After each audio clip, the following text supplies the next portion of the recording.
नमस्कार. अनेकांचं स्वप्न असतं की आपला स्वतःचा एक व्यवसाय असावा, पण अनेकदा भांडवलाची म्हणजे पैशांची अडचण येते, नाही का? तर हीच चिंता दूर करण्यासाठी अण्णाभाऊ साठे विकास महामंडळाची एक खास योजना आहे.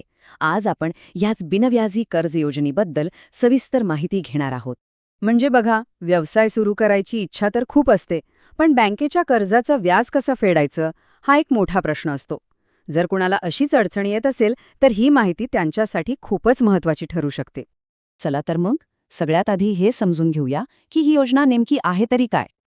तर ही महाराष्ट्र शासनाची एक अधिकृत योजना आहे, जी अण्णाभाऊ साठे विकास महामंडळामार्फत राबवली जाते. याचा मुख्य उद्देश काय आहे? तर ज्यांना स्वतःचा छोटा किंवा मध्यम व्यवसाय सुरू करायचा आहे त्यांना आर्थिक मदत करणं. या योजनेचं सगळ्यात मोठं वैशिष्ट्य किंवा म्हणूया की सगळ्यात आकर्षक गोष्ट म्हणजे हे एक बिनव्याजी कर्ज आहे.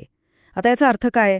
तर जर कर्जाचे हप्ते वेळेवर भरले गेले तर त्या कर्जावरचं व्याज आपल्याला भरायचं नाहीये, ते सरकार किंवा महामंडळ भरतं. म्हणजे व्याजाचा बोजा आपल्यावर अजिबात पडत नाही. ही खरंच एक खूप मोठी मदत आहे.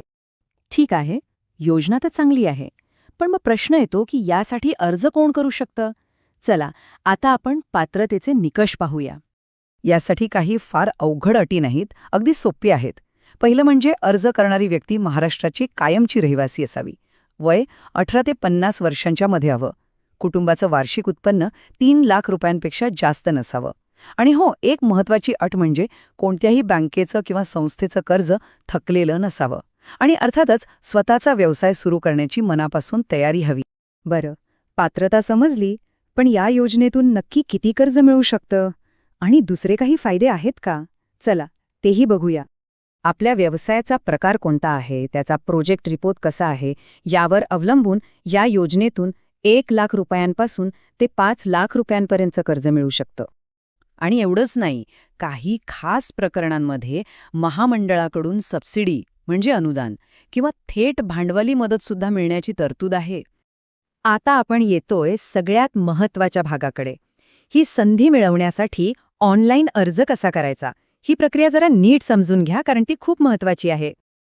बघा, सर्वात आधी महामंडळाच्या अधिकृत वेबसाईटवर जायचं.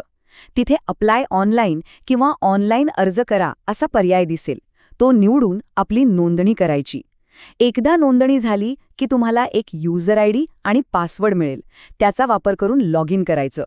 मग तुमच्यासमोर एक अर्ज उघडेल. तो अगदी काळजीपूर्वक अचूक भरायचा आहे. त्यानंतर जी काही आवश्यक कागदपत्रे आहेत ती अपलोड करायची आणि सगळ्यात शेवटी भरलेली माहिती पुन्हा एकदा तपासून अर्ज सबमिट करायचा. आता अर्ज भरण्याआधी कोणती कागदपत्रे जवळ तयार ठेवायची तेही बघून घेऊया. जात प्रमाणपत्र, उत्पन्नाचा दाखला, ओळखपत्र म्हणजे आपलं आधार कार्ड वगैरे, पत्त्याचा पुरावा, तुम्ही जो व्यवसाय करणार आहात त्याचा एक छोटा प्रकल्प अहवाल आणि तुमच्या बँक पासबुकची एक प्रत. इथे एक गोष्ट लक्षात ठेवली पाहिजे. अर्जामध्ये कोणतीही चुकीची माहिती देऊ नका, कारण तसं झालं तर अर्ज रद्द होऊ शकतो. त्यामुळे प्रत्येक गोष्ट शांतपणे 2दा तपासून मगच भरा. ऑनलाईन अर्ज सबमिट केला म्हणजे आपलं काम झालं असं समजू नका. यानंतर एक शेवटची पण अत्यंत महत्त्वाची पायरी बाकी आहे. ऑनलाईन अर्ज सबमिट झाल्यावर त्या अर्जाची एक प्रिंट काढायची आहे आणि तुम्ही जी कागदपत्र अपलोड केली होती त्यांच्या प्रती म्हणजे झेरॉक्स कॉपी या प्रिंटआउट सोबत जोडून आपल्या जिल्ह्यात जे अण्णाभाऊ साठे विकास महामंडळ कार्यालय आहे तिथे जाऊन जमा करायचे आहेत. हे करणं बंधनकारक आहे, हे विसरू नका. एक गोष्ट पक्की लक्षात ठेवा. ऑनलाईन अर्ज भरणे आणि नंतर कार्यालयात जाऊन कागदपत्रे जमा करणे या दोन्ही गोष्टी पूर्ण झाल्यावरच तुमची अर्ज प्रक्रिया पूर्ण मानली जाईल. त्यामुळे प्रत्येक टप्पा शांतपणे आणि नीट पूर्ण करा. जर अर्ज व्यवस्थित भरला तर कर्ज मिळण्याची शक्यता नक्कीच वाढते. आपल्या व्यवसायाचं स्वप्न पूर्ण करण्यासाठी ही एक खूप चांगली संधी आहे. ही माहिती तुमच्यासारख्याच इतर गरजू लोकांपर्यंत सुद्धा नक्की पोहोचवा.